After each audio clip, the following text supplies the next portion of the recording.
Welcome to the very first episode of Spoons in the Classroom. I'm recording this from my office chair, and I am definitely low on spoons today. For those who don't know me, I'm Teresa, and I'm right there in the trenches with you. I live with a complex alphabet soup of conditions: POTS syndrome, Ehlers-Danlos syndrome, chronic pain, and chronic fatigue, and hemiplegic migraines, among many, many others. So if my speech is a little bit slower, or I stumble on a word, that's just the brain fog tax that I'm paying today.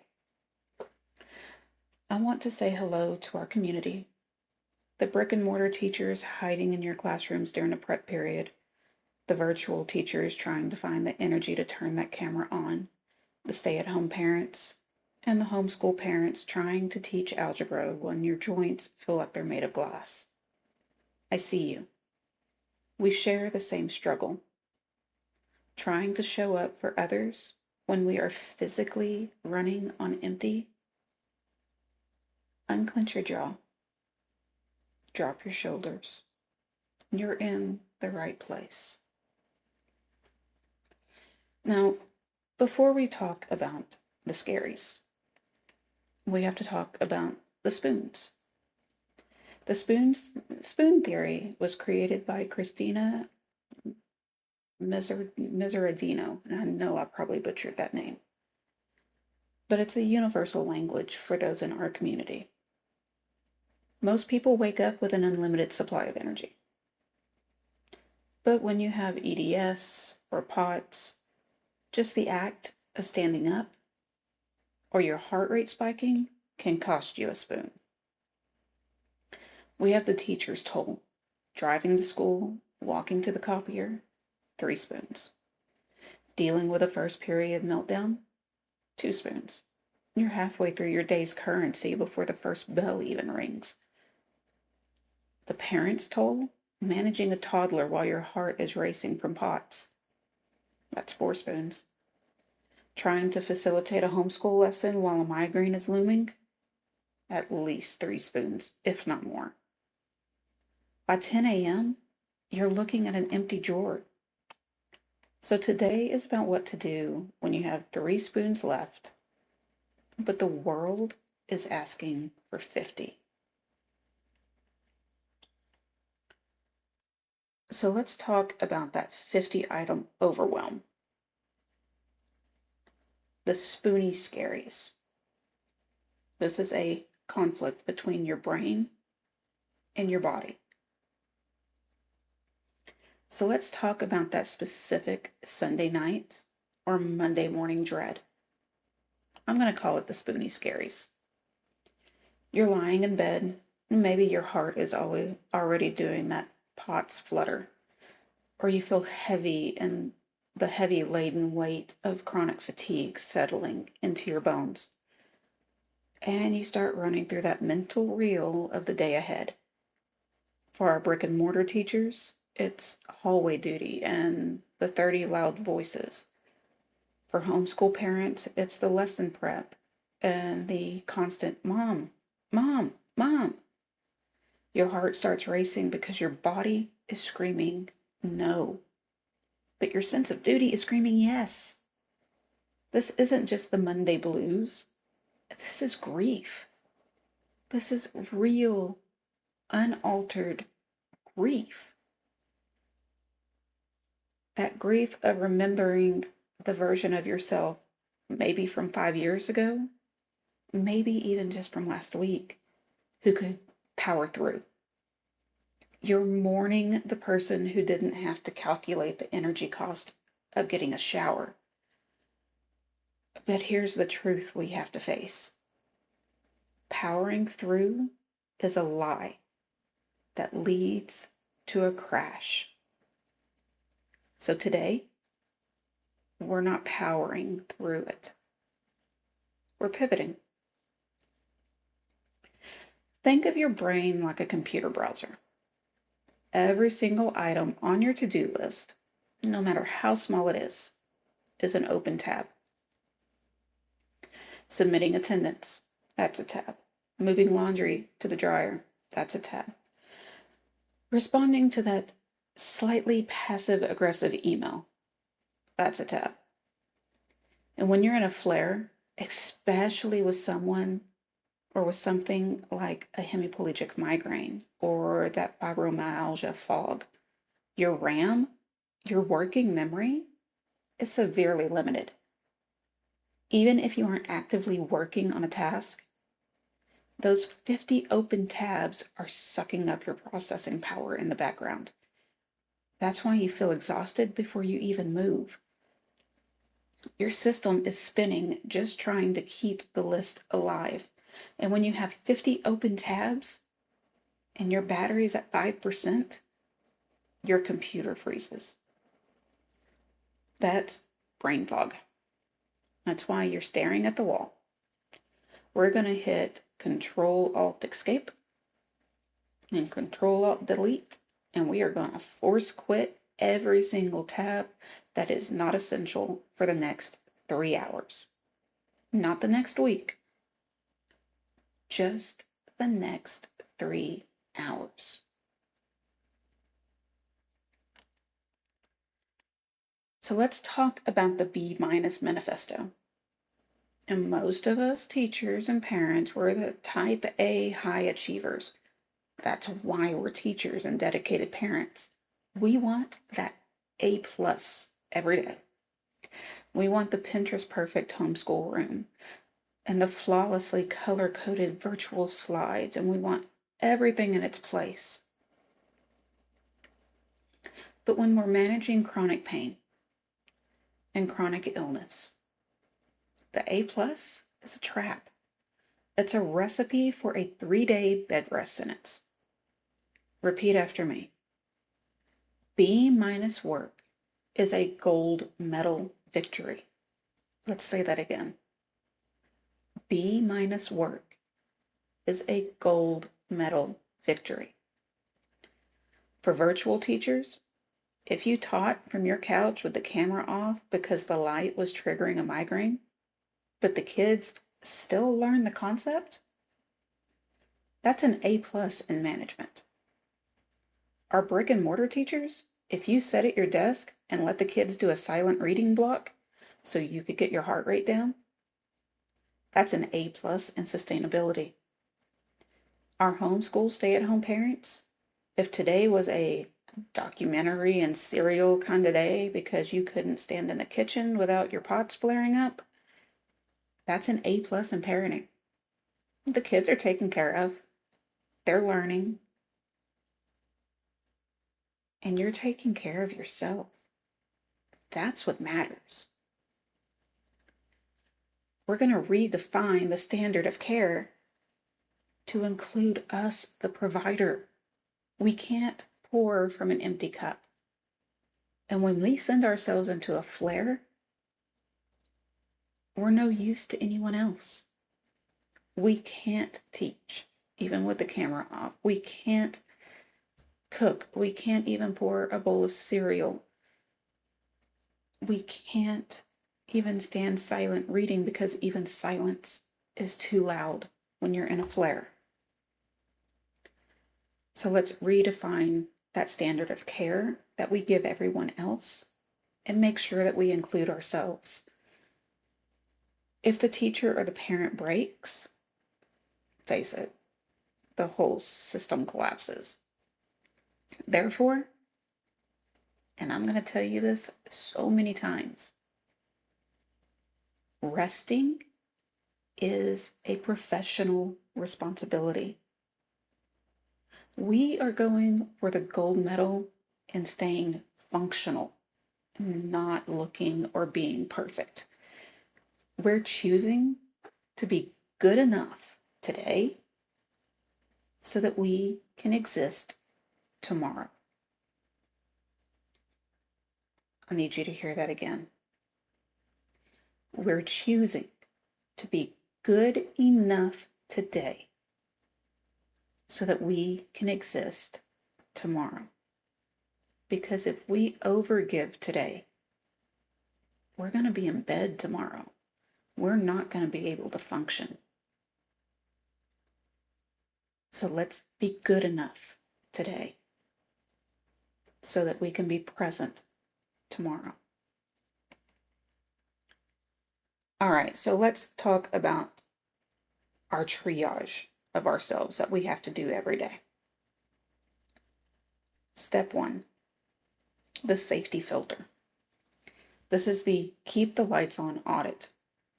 Grab your list of what you have to do, whether it's on your phone, on a legal pad, or just that chaotic swarm of unopened tabs in your brain. And we're going to apply a safety filter. This isn't about productivity. This is about liability and survival. So first, the physical check. That physical safety check. If you're a parent, did the kids eat? Is the toddler contained? And if you're a teacher, do you have eyes on your students? Are they being monitored? If the answer to that is yes, you're winning. Then we have the professional check. Ask yourself, am I going to get fired if this isn't done by 5 p.m.? Usually that answer is going to be no. And we often make that mistake because we are that type A personality, that perfectionist in everything that we do. We often mistake disappointing someone for failing at our jobs. Today, we need to accept that someone might be mildly annoyed, but we're going to keep our health intact. We're going to keep ourselves functioning, and that's okay. People can be mildly annoyed. They'll get over it. You may not survive if you push yourself into a flare. We've got to take care of ourselves.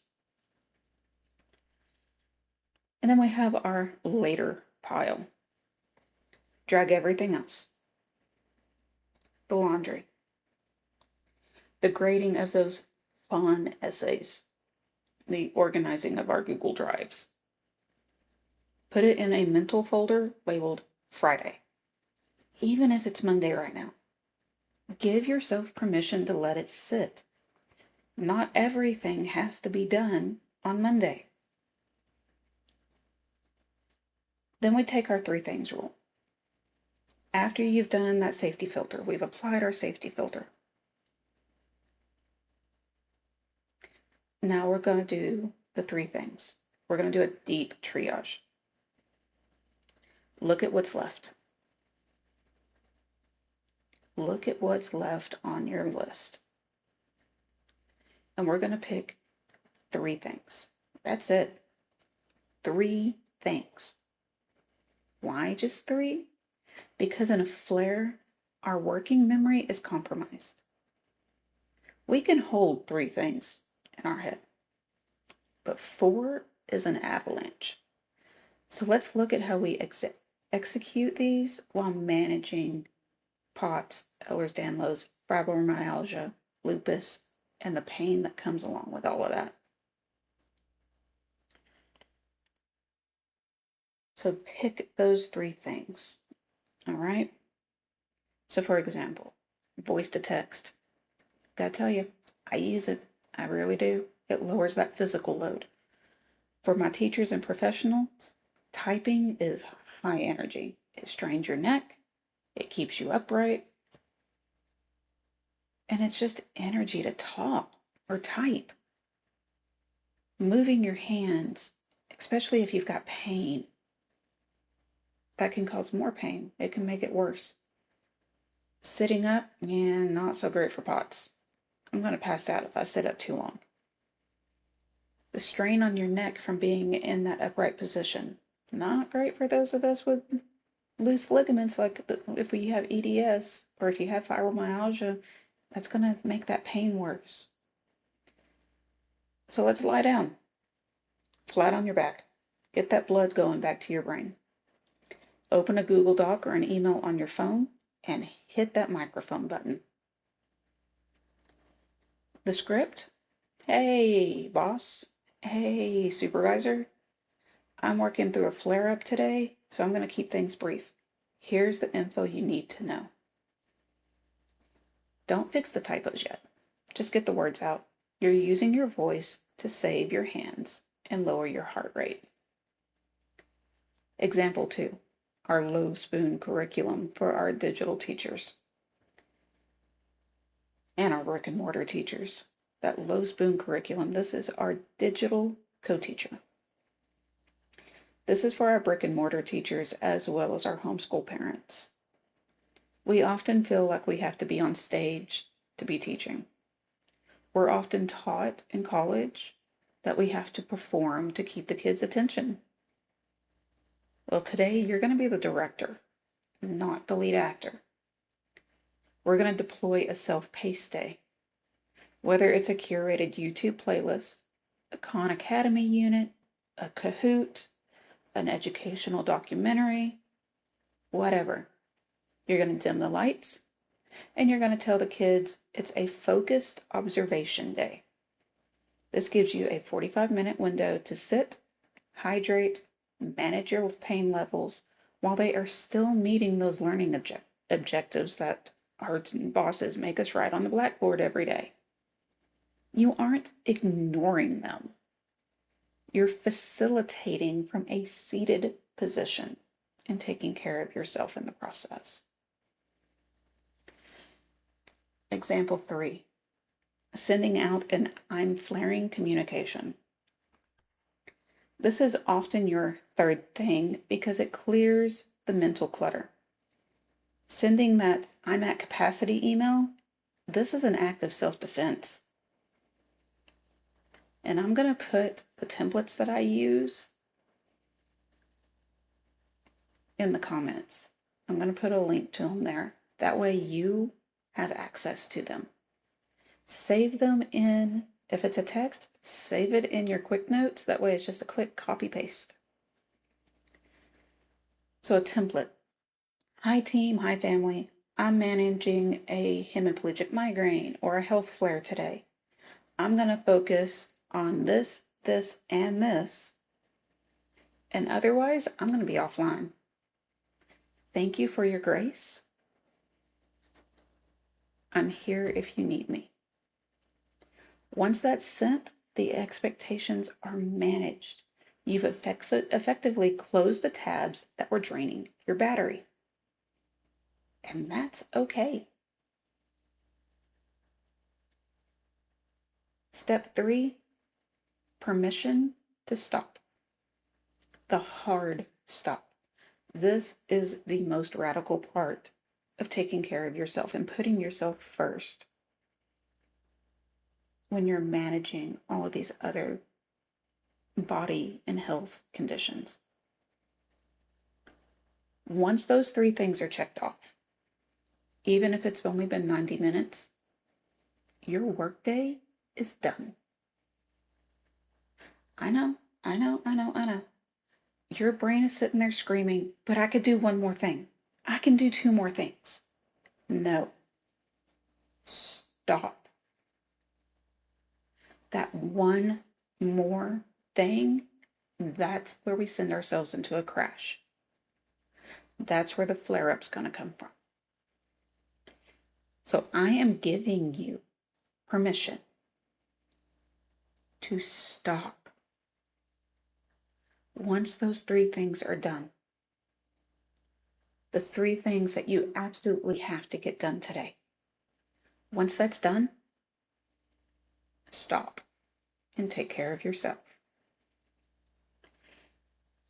In the kingdom of Teresa, 3 things, that's a full day's work during a flare-up. Close the laptop, put the phone on Do Not Disturb, because you have officially entered the aggressive recovery mode. This is where you're going to save the spoons that you need to get through tomorrow. We are doing nobody any good, and you're definitely not doing yourself a favor when you overwork and you keep adding one more thing, just one more thing, because then you're borrowing spoons from tomorrow. And what happens when you get to tomorrow? You're already low on spoons on Tuesday because you borrowed on Monday. So now you're going to have to borrow from Wednesday. You get to Wednesday, you're going to have to borrow from Thursday. Thursday, you have to borrow from Friday. Friday, you have to borrow from your weekend. In your weekend, you're laid up in bed and not enjoying yourself because you've crashed. Yeah, actually, you probably should have crashed like 4 days ago. But you pushed through and you did too much. So let's stop doing that to ourselves. 3 things. That's it. It's Monday. I'm sitting here looking at my stuff. Okay, I know I have to teach my class at 10. Okay, I've got content mastery at noon. Okay, yeah, I'm good with that. I have 3 ARDs to prep for next week. You know what? That prep, that can wait. I'm sending out a Flare email to my supervisors. I'm asking someone if they can cover an ARD meeting that I have later this afternoon. I'm sending out an email to my students canceling any one-on-one tutoring sessions because I have to take care of me. Once those things are done, once 1 o'clock hits when content mastery is over, I'm done. I shut down and I lay down. I may take a nap. I may just lay in bed wide awake, but I'm recovering. Okay, yeah. Now we get to the hardest part of the triage. That voice inside your own head. Even after you've picked your 3 things, you've closed the laptop, there's still going to be that voice that's going to be whispering or, well, in my case, screaming that I'm being lazy. It's going to look at the laundry pile or the unread emails and tell you that you're failing. Let's be very clear here. Laziness is a choice. A flare-up is a psychological event. Laziness is when you have the physical and mental capacity to do something, but you simply choose not to do it. A flare-up is when your body has literally run out of the cellular currency required to function. If you saw a marathon runner collapse with a broken leg, would you lean over and tell them that they just need more discipline? Of course not. You're going to call the ambulance and get them help. So when your health is making your joints feel like they're subluxing, or your POTS has your heart rate at 120 just from sitting up, that is a physical injury. Your body is calling the ambulance. And when that internal critic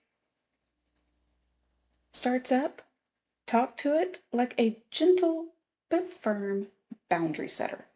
Say, I hear you, but we are currently following a recovery protocol so that we don't end up bedbound for a month. Resting is the most productive thing I can do for myself right now. That's that internal critic. There's also going to be external pushback. There's always going to be that external pushback, and this usually comes from those well-meaning but profoundly able-bodied colleagues, friends, or even family. It's the person in the teacher's lounge who says, must be nice to take a nap during your prep. Or that well-meaning friend who asks, have you tried that new anti-inflammatory yoga? It totally cured my cousin's back pain. It's exhausting to constantly justify your existence. You don't have to explain the mechanics of a hemiplegic migraine to someone who thinks a migraine is just a bad headache. You're a professional managing complex medical conditions, not a student who needs a time management seminar. So here's your universal script. I'm following a specific medical management plan for this flare-up, but thank you for the thought. Now here's why that sentence works. It reframes your rest as a medical plan, which it is. It's not a choice. It is a medical plan to get you back to fully functioning. It stops the conversation. You weren't asking for advice when you told them you're in a flare-up. You were stating a fact. And if a colleague pushes, you can add, I have prioritized these 3 essential tasks for today to ensure that my students and children are taken care of. The rest can wait and will wait until my capacity returns. You don't owe anyone your clinical history to earn the right to sit down. Your worth is not tied to how busy you look to people who aren't carrying the same weight that you are. All right. So I want to leave you guys feeling empowered and relieved. So as we were finishing today's episode, we are at the finish line, but your work is just starting. And by work, I mean the work of learning to let go. I want you to stop this recording in a moment.